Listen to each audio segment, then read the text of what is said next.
Dear Cambridge, thank you for giving me time and space to think. Thank you for energising my mind by surrounding me with bright and brilliant people. Cambridge makes people grow and challenges them in a way like no other place I can imagine. In Cambridge, I was really welcomed with open arms, and people said that if you have a passion for the field and if you have a bright mind, you can just learn everything else. I love the feeling that I am treading in footsteps so much greater than my own, that have trod for 800 years. Going to Cambridge, I suddenly became aware of the enormous fecundity and variety of the natural world. A few years later, I went to West Africa and a West African rainforest and saw it for myself.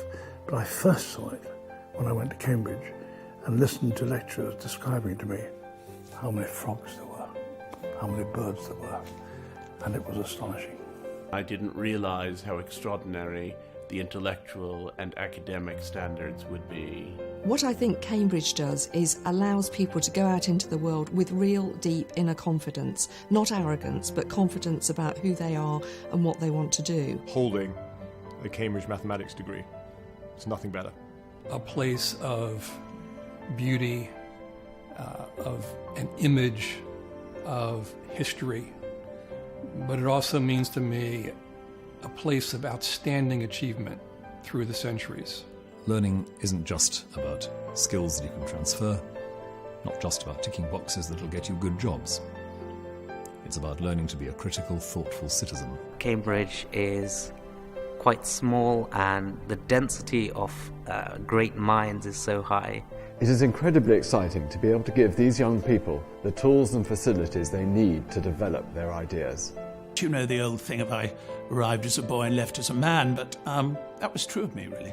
You've taught me not only what to think and why, but also, and more importantly, how to think. With the knowledge I've gained at Cambridge, I think I want to teach and pass that knowledge on. The idea that Erasmus and Byron and Newton and Milton and Wordsworth and Darwin were all walking the same streets, climbing the same steps. It's a magical feeling.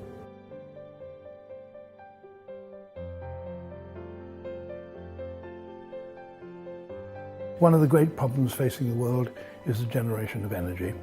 It has caused so much problems with the production of carbon dioxide. And yet we only use 1/500th part of the amount of energy which comes from the sun.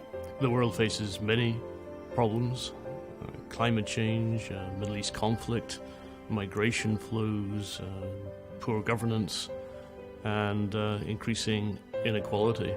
My research here in Cambridge is aimed towards silent aircraft and ultra-clean power generation.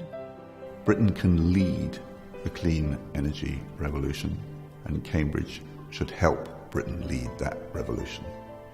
We're still at risk that a very small group of people could, either through bioterrorism, nuclear weapons, or some cyber attack, cause huge damage.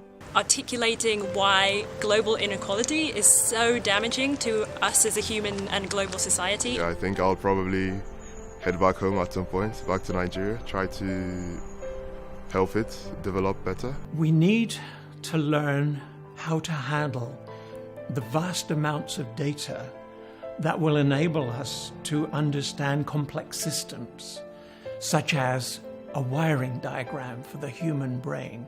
Inequality of access to resources around the world, inequality of access to education, inequality of access to healthcare. On a more prosaic level, it would be nice if they discovered a way of stopping us getting fat.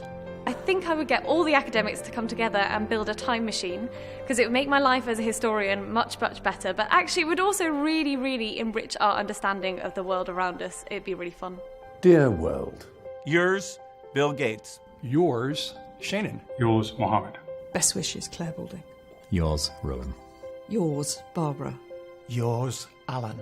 Yours, David Attenborough. Yours, Cambridge. Yours, Cambridge. Yours, Cambridge. Yours, Cambridge.